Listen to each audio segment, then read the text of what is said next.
이 모든 말씀 우리 구주 예수님의 이름으로 기도드렸습니다. 아멘. 오늘의 그 본문 읽은 이야기는 우리가 그냥 흔히 알듯이 부자 청년의 이야기라고 합니다.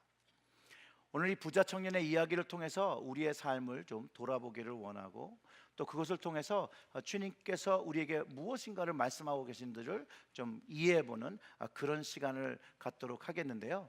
첫 번째, 여러분 한번 생각해 봐야 되는 게 하나 있는데, 여러분들은 인생이 무엇이라고 생각하십니까? 인생. 뭐 인생은 나그네 길입니까? 3부 예배는 이걸 쓸 수 없을 것 같지만 최희준 선생님의 무슨 하숙생이라는 그 한 구절이, 인생은 나그네 길, 어디서 왔다가 어디로 가는가. 결국은 이 노래를 통해서도 우리가 알 수 있는 건 좀 예측하기가 어렵다라는 것이죠. 우리가 다 인생을 살아가면서 우리가 계획한 것과 생각했던 것과 다르게 우리의 인생이 바뀌기도 하고 전환되기도 했다는 경험이 있기 때문에 아마 그럴 거라고 생각이 듭니다. 그래서 인생이란 말을 딱 꼭 꼬집어서 이야기하기는 참 어렵지만, 대부분의 사람들이 인생은 참 예측하기가 unpredictable하다라고 하는 그 결론에 대부분 동의들을 하신다라는 거예요. 사회학자들이 대부분의 사람들이 인생을 살면서 물론 시기가 다 각자 다르지만 유사한 질문들을 스스로에게 한다라고 합니다. 그 중에 한 가지를 이야기하면, 첫째는 나는 누구라는 질문을 한다라는 거예요. 자기 정체성에 대해서 질문하는 질문들을 한다라는 거예요. 그리고 두 번째는 나는 왜 살지? 라는 삶에 대한 이유에 대한 질문을 다 각자가 해본다라는 것이에요. 그리고 세 번째로 하는 질문이, 공통적으로 하는 질문이 죽음에 대한 것이라는 거예요. 내가 죽은 뒤에는 어떻게 되는 것인가? 근데 이 질문은 인종 구분 없이, 문화 구분 없이, 동서양 구분 없이 동일하게 다 한 번쯤은 다 한다라는 거예요. 그리고 이 첫 번째 질문과 두 번째 질문은 우리가 인생을 살면서 답을 해줄 수 있는 그런 질문도 될 수 있고, 또 그 답을 얻을 수도 있는 그런 질문들인데, 이 세 번째 질문만은 말하기도 어렵고 정의하기도 어려운 그런 질문이라는 거예요. 특별히 종교가 없다라면 더더욱이 이 죽음에 대해서 어떻게 되는지 모르고 그것에 대해서 확실하게 말할 수 있는 일들이 없다라는 거예요. 그런 이유 때문에 종교를 가지는 이유 중에, 많은 이유 중에 큰 이유가 바로 여기에 또 있다라고 합니다. 마크 트윈이라는 사람이 인생에서 가장 어렵고 가장 우울하고 가장 힘든 시기에 글을 쓴 적이 있습니다. 근데 그가 이렇게 고백을 합니다. 셀 수 없는 사람들이 태어나고 모두 다 일을 하고 땀을 흘리고 갈등한다라고 합니다. 그리고 그 살아가면서 하찮은 일로 싸우고 조소하고 작은 것을 얻기 위하여 치사하게 일을 꾸미고, 그리고 이런 것들로 인해서 우리의 삶이 아픔으로 변해버려서 기쁨을 누릴 수 없게 된다는 거예요. 그리고 이런 어려운 삶을 살지만 인생을 죽음으로 마치게 되면 그저 며칠 슬퍼하고 영원히 기억하지 못하는 사람으로 남겨진다라고 합니다. 그리고 그가 이렇게 고백했어요. 나는 죽는 것이 두렵다. 나의 가장 큰 두려움은 나를 아무도 기억하지 못하는 것이라고 말했다고 합니다. 이처럼 인생의 마지막을 생각하는, 그 마지막을 생각하게 하는 그런 죽음은 많은 사람들을 생각하게도 하고 두렵게도 하고 떨리게도 한다라는 것이에요. 제가 확신하는 것 중에 하나는, 모든 사람들이 적어도 한 번쯤 자신의 죽음에 대해서 생각해 본다고 저는 확신합니다. 그때 우리는 이렇게 생각하죠. 도대체 죽음이 뭘까? 이게 어떤 의미일까? 언제 죽게 될 것인가? 그러면 어떤 기분인가? 그러면 그 다음은 무엇인가? 여러분, 혹시 죽음을 통해서, 죽음이라는 문제 때문에 혹시 두려워하거나 무서워하신 적은 없으십니까? 그리고 만약 제가 여러분에게 몇 년 정도 더 살고 싶은지를 만약 물어본다면 대부분의 사람들은 이렇게 대답하신다는 거예요. 살 수 있는 만큼 오래 살고 싶다고 말씀하신다는 거예요. 그 이유는 뭐냐면 우리는 생명에 대한 갈급함, 갈증이 있다라는 거예요. 모든 사람들은 생명에 대한 갈증을 가지고 살아갑니다. 사람의 나이가 80이고 또 90일지라도 대부분의 사람들은 오래 살기를 원해요. 이게 어쩌면 사람들의 가장 큰 꿈일지도 몰라요. 오래 사는 것, 그 오래 사는 것을 넘어서 영원히 살고 싶은 것. 그렇기 때문에 우리들의 역사를 통해서 볼 때 많은 왕들과 많은 부자들, 영원히 살고 싶어서 이 불로장생의 비밀을 알고 싶어서 많은 노력들을 했다라는 것이에요. 제가 대학 다니면서 이게 문학 클래스, 리터처 클래스를 했는데 거기에 첫 번째 그 교재가 길가메시라는 책이었어요. 이 최초 메소포타미아 그 서사시인데 이 수메르 왕국에 대한 이야기예요. 거기에 전설의 왕 길가메시를 이 노래한 글입니다. 근데 이 왕이 자신의 가장 친한 친구가 죽어요. 그리고 그것으로 충격을 받습니다. 그러면서 생명을 연장하고 하는 방법을 찾기 위해서 뭐 방방곡곡을 다녀와 보지만 찾을 수가 없다라는 결론에 이르릅니다. 진시 황제도 중국 천하를 통일한 후에 불로장생을 위해서 불로초를 구하기 위하여 신하를 보내고 찾아보지만 결국 구하지 못하죠. 모든 사람들이 오래 살고 싶고 하고 그것을 넘어서 죽고 싶지 않아 하는 영원한 것들을 열망하고 있다라는 거예요. 그 열망에도 불구하고 한 사람도 예외 없이 다 죽음에 이뤘다라고 우리는 알고 있습니다. 오늘 복음서에 이 부자 청년 생명의 갈증을 느끼며 예수님께로 찾아옵니다. 그 마가복음 10장 17절의 말씀이 이렇게 얘기하죠. 예수께서 길에 나가실 때 한 사람이 달려와서 꿇어 앉아 묻자오되 선한 선생님이여 내가 무엇을 하여야 영생을 얻으리까? 이 청년이요 예수님께로 달려왔어요. 꿇어서 그것도 무엇을 해야 영생을 얻으리까 하고 질문을 했다는 거예요. 우리는 이 시점에서 이 청년이, 이 부자가 얼마나 큰 부자인지 얼마나 젊은지도 알지 못합니다. 다만 우리의 본문을 통해서 알 수 있는 건 22절에 기록되었던 것처럼 그가 재물이 많음으로 라는 말로 인해서 그가 부자인 것, 그것을 추측하죠. 다른 복음서를 통해서 이 사람이 어떤 사람인가를 알아보려면 누가복음 18장 18절의 말씀은 그를 어떤 관원이라고 묘사하고 있습니다. 이것을 볼 때 그는요 재물도 많았고 사회적으로도 유대 사회와 로마 통치 아래서 성공한 지위와 권력이 있었다는 것을 우리가 추측해 볼 수 있다는 거예요. 부자였어요. 세상적으로 성공한 사람이었어요. 재물도 있고 권력이 있는 사람이 뭐가 아쉬워서 예수님께 찾아왔냐는 것이죠. 그리고 그가 예수님께 찾아온 그 모습도 뭔가 그에게 갈급한 모습을 잘 묘사하고 있다는 거예요. 한 사람이 달려와서 꿇어 앉아 묻자오되, 걸어왔을 수도 있는데 달려왔다라고 기록하고 있고요. 그냥 와서 물어볼 수도 있는데 꿇어 앉아서 물어봤다라고 얘기하고 있다는 거예요. 이런 모습들이 뭔지 모르지만 그의 갈급함, 절박함이 느껴진다는 것이죠. 그리고 결국 그의 질문이 뭐였냐면 영생을 얻는 것에 대한 질문을 하고 있다는 거예요. 결국 뭐예요? 자신의 제한된 생명으로 인해서 그가 갈급했다는 것이죠. 그의 질문에 예수님은 부자 청년뿐만 아니라 제자들을 포함하고 그 같이 있는 사람들에게 영원한 생명, 영생에 대한 그것을 가르쳐 주시기 위해서 답변하신다는 거예요. 예수님은요 영원한 생명, 영생을 위해서, 그것을 얻기 위해서 먼저 하나님 중심의 삶을 살아야 한다라고 먼저 이야기를 하십니다. 왜냐하면 이 젊은이가 주님을 선한 선생님이라 부른 것에 대해서 고쳐주죠. 하나님 한 분 외에는 선한 이가 없다라고 가르쳐 주십니다. 주님께서 하나님을 먼저 우선시하는 그 주님의 모습을 발견할 수 있습니다.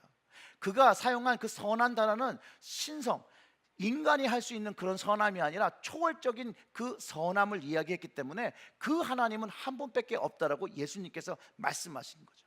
물론 예수님이 선한 선생님인 것이 맞지만 주님 스스로가 하나님과 비교해 볼 때 자신은 낮고 하나님이 더 선한 분이란 것을 선언하고 있다는 것이죠. 주님의 삶 속에서도 하나님이 먼저 되어야 하는 하나님 중심의 삶을 가르쳐 주시고 바로 영원한 생명을 누리는 사람들이 하며 살아야 되는 것임을 가르쳐 주고 있다는 것이에요. 즉 하나님의 중심의 삶, 그 하나님의 중심의 삶은 하나님께 우선순위를 두고 하나님의 법을 순종하며 사는 것을 말하고 있습니다. 하나님의 계명, 그분의 뜻과 그분의 생각을 따라 사는 것을 의미하고 있습니다. 그래서 19절에 그런 얘기를 하죠. 내가 계명을 안 하니 살인하지 말라, 간음하지 말라, 도둑질하지 말라, 거짓 증언하지 말라, 속여 빼앗지 말라, 내 부모를 공경하라 하였느니라. 분명히 예수님은 이 청년에게 십계명에 지키는 것에 대해서 말씀해 주십니다. 하나님의 우선순위를 가르쳐 주고 그 다음에 하나님의 말씀을 지킨 것에 대해서 물어봤어요. 그런데 이 계명은 하나님을 사랑하고 서로를 사랑하는 것에 근거된 계명이었다라는 것이죠. 지난주의 말씀처럼 우리에게 주신 계명, 예수님을 통해서 하나님께서 주신 계명이 사랑하는 것이었다라는 것이죠. 이 계명을 사도 요한이 좀 더 쉽게 설명하고 있는데 요한 1서 3장 23절과 24절에서 설명을 하고 있습니다. 우리 23절과 24절을 다 같이 읽어보겠습니다. 그의 계명은 이것이니 곧 그 아들 예수 그리스도의 이름을 믿고 그가 우리에게 주신 계명대로 서로 사랑할 것이니라. 그의 계명을 지키는 자는 주 안에 거하고 주는 그 안에 거하시나니 우리에게 주신 성령으로 말미암아 그가 우리 안에 거하시는 줄 우리가 아느니라. 아멘. 하나님의 아들을 믿을 때 이 영원한 생명을 누리는 것을 깨닫게 된다는 것이죠. 이 계명이 그의 아들 예수 그리스도의 이름을 믿는다라는 것이에요.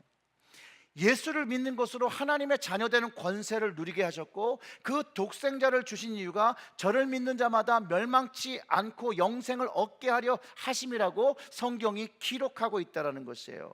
우리는 이 성경을 하나님의 말씀, 하나님의 뜻, 하나님의 생각, 하나님의 계시라고 표현하고 있다는 거예요. 이 동일한 성경이 이 쓰여진 이유가 우리에게 이 영생이 있음을 알게 하려 한다는 거예요. 요한일서 5장 13절의 말씀에 이렇게 기록되어 있습니다. 다 같이 읽어볼게요. 내가 하나님의 아들의 이름을 믿는 너희에게 이것을 쓰는 것은 너희로 하여금 너희에게 영생이 있음을 알게 하려 함이라. 아멘. 뭘 알게 해요? 영생이요. 영생. 하나님 중심을 사는 삶, 그 하나님 아버지가 보내신 독생자의 이름을 믿는 사람이고 그 믿는 사람에게 하나님은 영생을 허락하셨다라는 거예요. 우리들은 하나님께서 보내신 그 예수님을 믿으며 하나님 중심의 삶을 사는 영생을 누리는 하나님의 자녀들이라는 거예요. 여러분 이게 믿어지십니까? 그리고 이것이 주님께서 우리에게 가르쳐 주신 좋은 소식, 굿뉴스라는 그 영생의 복음이라는 것이에요. 영생의 복음. 그렇기 때문에 예수님을 구주로 고백하는 우리들은요 불로초를 찾으러 다닐 필요가 없어요. 장수하기 위해서 좋은 거를 그렇게 먹을 필요가 없어요. 무엇을 먹고 바른다고 해서 영생을 얻는 것이 아니라는 거예요. 하나님께서 보내신 그 아들의 이름을 믿는 것과 그 아는 것이라고 성경은 가르쳐주고 있다는 거예요. 요한복음 17장 3절에는요 이렇게 기록하고 있습니다. 우리 같이 읽어보겠습니다. 영생은 곧 유일하신 참 하나님과 그가 보내신 예수 그리스도를 뭐요? 아는 거. 그 하나님을, 참 하나님을 알고 그 예수님을 알면 영생을 안다라는 거예요. 그렇다면 우리의 삶을 돌아봐야죠. 우리는 정말로 예수님을 믿는 삶을 살고 있습니까? 예수님을 믿고 산다면 그게 어떤 삶이어야 되죠? 예수님의 삶 속에서 우리가 힌트를 찾을 수 있잖아요. 예수님께서는 하나님 중심되는 삶을 사셨으니 우리도 주님을 닮아서 첫째로 하나님 말씀이 우선되어지는 삶을 살아야 되고, 둘째로는 예수님의 말씀이 우선되는 삶을 살아야 되고, 셋째로 성령님의 말씀이 우선되는 삶을 살아야 한다는 것을 우리가 이해할 수 있다는 거예요. 이 모두가 합쳐진 하나님 중심의 삶을 살아질 때 그 나머지가 채워진다라고 예수님께서 그 나라와 그의 의를 먼저 구하라, 그리하면 더 하실 것이라고 가르쳐 주셨다라는 것이에요. 이제 본문으로 돌아가면 이 부자 청년이 예수님을 선한 선생님이라고 불렀다는 그것, 무음하신 죄가 없으신 것이라고 칭하며 그가 초월적인 기적을 일으킨 것들을 들었던 이 젊은 청년이 이 선한 선생님으로 인해서 자신의 인생의 갈증을 해결할 수 있을 것 같아서 그는 예수님께로 나아가고 답을 구했다라는 것이에요. 그는 계명을 알고 있었어요. 영생의 방법이 전적으로 하나님께 속한 것인 걸 알고 있으나 그 말씀이 알아지지 않았다는 거예요. 그 이야기는 뭐예요? 참 하나님을 알지 못했고 참 예수님이 누구인지를 알지 못했다라는 것이죠. 그의 삶 속에 하나님을, 구원자 되신 하나님에 대한 신뢰가 녹아져 있지 않고 그저 율법에 묶여 행동의 양식을 쫓아 살아왔던 것을 우리는 이해할 수 있다라는 것이에요. 그래서 그가 어렸을 때부터 계명을 지켰다라고 하는 것이죠. 그의 질문에 예수님은요, 영생을 얻는 답을 주기보다는 다시 질문을 하시죠. 예수님은 하나님께서 이스라엘에게 주셨던 그 말씀을 지키고 살았는지를 물어봤어요. 그래서 20절에 그가 여짜오되 선생이여 이것은 내가 어려서부터 다 지키었나이다. 그리고 주님께서요 이 부자 청년을 보면서 그 말을 듣고 그를 사랑하셨다라고 합니다. 분명히 그는 진실을 말하고 마음으로 계명을 어려서부터 지켜온 것이 확실하다는 것이에요. 하나님의 법을 지키는 순종의 아들이었어요. 그렇기 때문에 부자 청년도 자기 자신 역시도 어려서부터 하나님의 계명을 잘 지켰는데 왜 이렇게 부족한 것입니까? 라고 질문을 하고 있다는 거예요. 근데 그가 벌써 자신만의 답을 가지고 있었다는 거예요. 왜냐하면 자신이 여태까지 어려서부터 하던 그것으로 인해서 영생을 누릴 자신이 없었던 거죠. 즉 그의 삶의 모습은 형식적이고 외형적인 계명의 준수는 하였으나 그에게 그것이 영생의 길로 경험되지 않았다라는 거예요. 행동의 양식으로 제사를 드리고 자신이 하나님의 말씀을 순종하는 것, 그것이 충분하지 않았다라고 그 경험했기 때문에 그렇다라는 거예요. 그래서 예수님께서 그렇게 말씀하시는 거예요. 내게 오히려 한 가지 부족한 것이 있다라고 말하셨어요. 그 21절의 말씀을 보면 예수께서 그를 보시고 사랑하사 이르시되 내게 아직도 한 가지 부족한 것이 있으니 가서 내게 있는 것을 다 팔아 가난한 자들에게 주라. 그리하면 하늘에서 보화가 내게 있으리라. 그리고 와서 나를 따르라 하시니, 자신의 전 재산을 팔아 가난한 사람을 주라고 하시고 그러면 하늘에서 보화가 내게 있으리라고 이야기해주고 예수님을 믿고 쫓으라고 말씀하셨어요. 근데 그 영생에 갈급하던 그가 이런 반응을 보였다는 거예요. 22절에서 그 사람이 재물이 많은 고로 이 말씀으로 인하여 슬픈 기색을 띠고 근심하여 가니라. 재물이 많기 때문에 슬픈 기색을 띠고 근심하고 예수님을 떠나갔다라는 거예요. 주님을 쫓으라고 했는데, 영생을 위하여 쫓으라 했는데 그는 슬픈 기색으로 주님을 떠나갑니다. 영생의 길은요 순종과 나눔의 길인 것을 다시 한번 이해해 볼 수 있습니다. 부자 청년에게 하신 말씀, 제가 생각해도 동일하게 우리에게 큰 도전이 되는 말씀입니다. 모든 것을 팔아 가난한 사람에게 나누어 주고 예수님을 쫓으라는 이 말씀, 우리에게도 어렵지요. 부자에게만 어려웠을까요? 그렇지 않을걸요. 우리에게도 어려운 거예요. 그가 많은 재산이 있기 때문에 자신 것을 내려놓지 못하고 순종하지 못해서 주님을 쫓지 못한 뿐만 아니라 떠나갔다니까요. 자, 바꿔서 생각해 보시죠. 그러면 베드로나 다른 제자들은 재산이 없어서 주님을 쫓기 쉬웠을까요? 여러분, 그들은 가난해서 주님을 쫓기 쉬웠을까요? 여전히 다른 제자들도 그들의 삶이 가난했고 어부였지만 삶의 전부를 내어놓고 예수님을 쫓았던 순종의 사람들이었다는 것을 우리는 기억해야 한다는 거예요. 여러분, 적은 것은 내려놓기가 쉽고 많은 것은 어렵습니까? 아니죠. 모든 사람은 자신들이 갖고 있는 것, 내 것이라고 생각하는 걸 내려놓기가 어렵다는 거예요. 내가 중요하게 생각하는 것을 내려놓기가 어렵다는 것이에요. 여기에서 이 영생의 비밀은 우리가 소중하고 귀하게 여기는 것을 주님을 위하여, 하나님을 위하여, 주님을 따르기 위하여 내려놓을 때 온전한 영생의 길을 경험하게 되고, 그 길 안에서 하나님 나라의 보화가 채워지는 것들을 경험하게 된다는 것이에요. 그것을 할 수 있다라고 예수님께서 말씀하셨다라는 거예요. 먼저 그 나라와 그의 의를 구하라. 그리하면 더하시리라. 똑같은 동일한 말씀이죠. 강주민 목사님은요, 예수님의 생애를 이렇게 이야기합니다. 예수님의 생애는 나눔의 생애였고 주님의 진리도 지혜도 사랑도 나누어 주셨다라고 말합니다. 그리고 이 강 목사님이 이해하시는 나눔을 이렇게 설명합니다. 마음의 여유, 내면의 충만을 누리는 자만이 나눔을 실천할 수 있습니다. 나눔은 물질의 과다의 문제가 아니라 성품의 문제입니다. 나눔은 사랑할 때 가능합니다. 사랑하는 대상에게는 항상 나눌 것이 있습니다. 주고 또 주고 줄 것이 남는 연인들의 마음처럼 더 주지 못해 안달하는 마음이 사랑하는 마음입니다. 나눔은 생명의 원리입니다.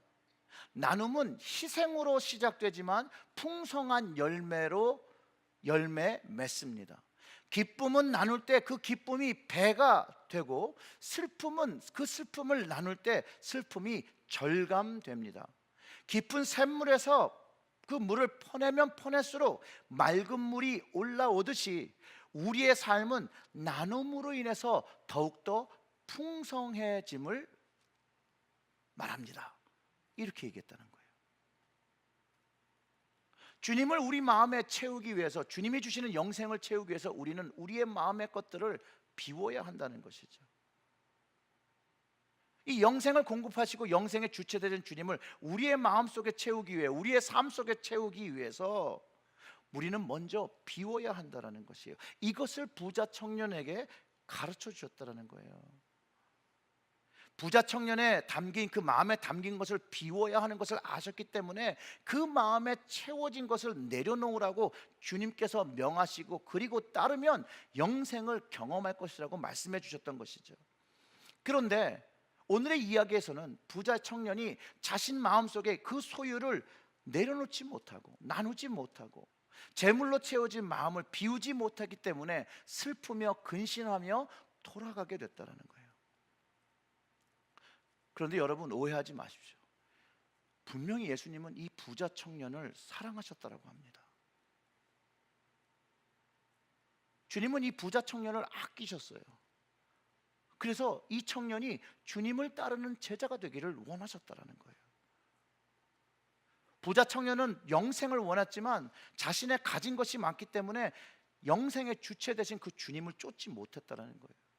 결국 그의 마음의 문제, 우선순위의 문제, 주님을 따라가는데 중요한 역할을 하고 있었음을 우리는 알 수 있다는 것이죠. 우리의 마음의 문제를 우리도 돌아봐야 한다는 것이에요. 우리의 삶의 우선순위의 문제를 우리가 돌아봐야 한다는 것이에요. 혹시 우리도 주님 앞에 내려놓지 못하고 주님을 채우지 못하는 것들이 있는지, 그래서 주님을 온전히 쫓지 못하고 있지는 않은지를, 우리의 모습을 늘 날마다 돌아보아야 한다는 것이에요.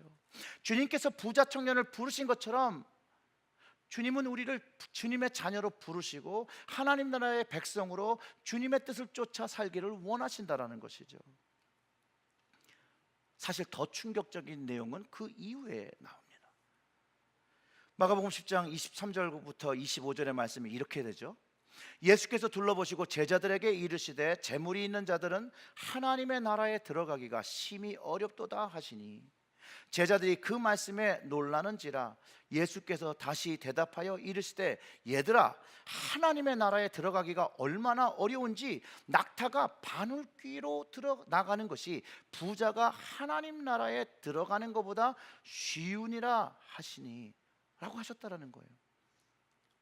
저는 이 말씀을 통해서 영생을 위해서는요, 주님만을 선택해야 됨을 깨닫게 됩니다. 주님은요, 재물과 하나님을 둘 다 섬길 수 없다라고 말씀하셨어요. 그런데 오늘 이 부자의 이야기를 보면 재물과 하나님 나라 중에 부자 청년의 연약함은 재물을 선택했다라는 거예요. 그처럼 하나님 나라에 들어가는 것이 어렵다라고 가르쳐주고 있다라는 거예요. 낙타가 바늘길을 통과하지 못하는 것인데 부자가 하나님 나라 들어가는 것보다 더 가능성이 있다고 말씀하시는 그 주님의 말씀을 듣고 제자들이 깜짝 놀라죠.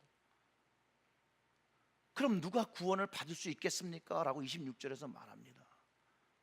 그때 예수님께서 그들을 보시면서 이렇게 말씀하셨죠. 사람으로는 할 수 없으되 하나님으로는 그렇지 아니하니 하나님으로서는 다 하실 수가 있느니라. 오늘의 이 말씀을 통해서 구원은요, 사람의 노력과 헌신으로 되어지는 것이 아니라는 거예요. 하나님의 은혜로 되어짐을 우린 다시 한번 여기서 깨달을 수 있다라는 것이에요. 그리고 그 하나님의 구원을 경험하는 사람들이 주님을 위하여, 복음을 위하여 자기 것을 희생한 사람은 영생을 반드시 누리게 된다라고 예수님께서 확증해 주시고 계시다라는 거예요.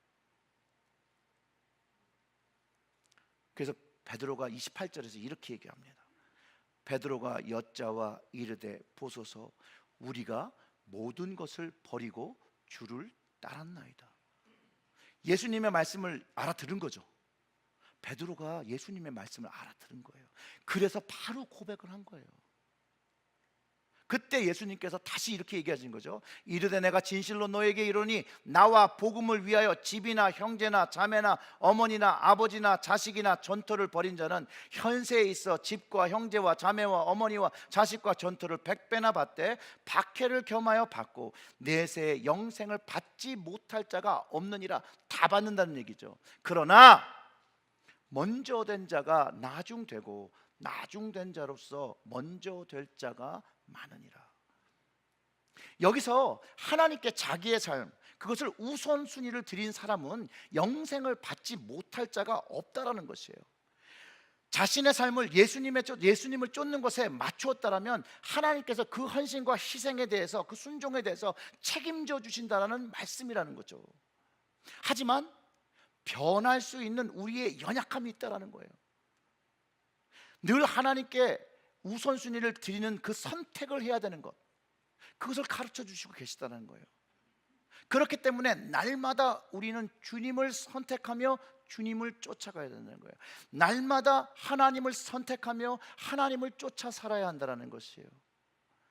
늘 우리가 하루를 시작할 때 우리가 하나님으로 인하여 주님의 피값으로, 하나님의 피값으로 산 하나님의 자녀인 것을 고백하고 오늘도 주님의 것으로 살아가며 주님의 성령을 의지하며 살아가겠다고 하는 고백이 날마다 되어질 때 우리의 연약한 마음이 주님을 바라보며 살아갈 수 있다는 것을 이야기해주고 있다는 것이죠.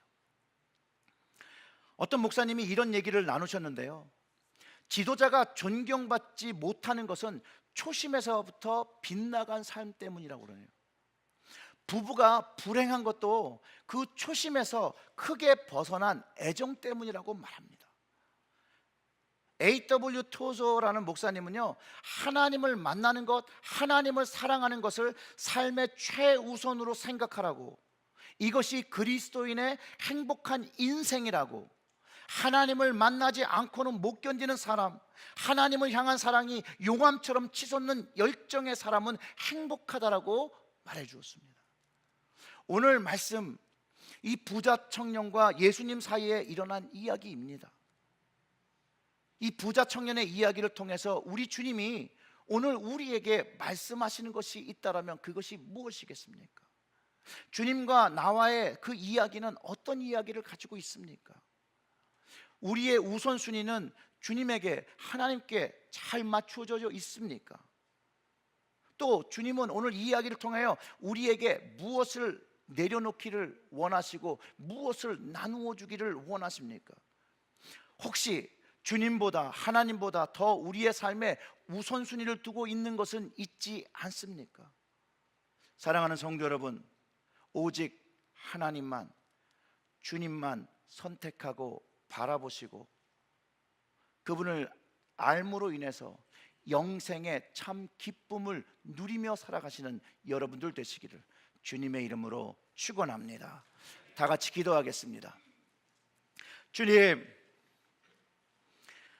우리에게 영원한 생명을 주시기 위해서 이 땅에 오시고 이 땅에서 십자가를 지시고 피 흘리시고 속죄제를 주셔서 우리에게 영원한 생명을 주심으로 인하여 우리의 생명에 대한 갈증을 해결해 주셨음에 감사와 찬양을 드립니다.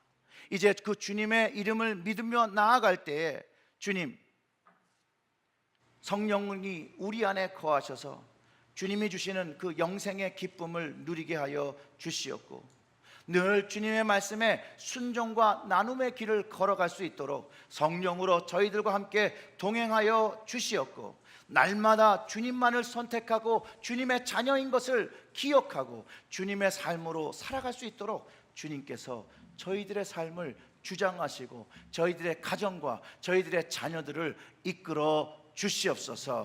이 모든 말씀 우리 구주 예수님의 이름으로 기도드렸습니다. 아멘.